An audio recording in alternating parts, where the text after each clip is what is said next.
Well, the glove box hinge repair worked out well. You can see that there. I glued the hinge on there. It's holding up pretty good. And I have the panel off the outside here, as you can see in there. That's where the shock absorber is. And it moves nice and freely now. Doesn't hang up.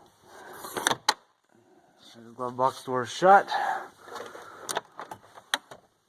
Comes down nice.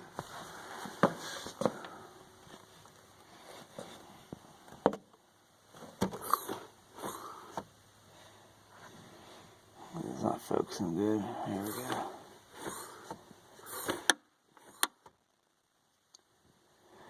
I'm happy with it. I could paint that up there if I wanted to. But that's it. Worked out good.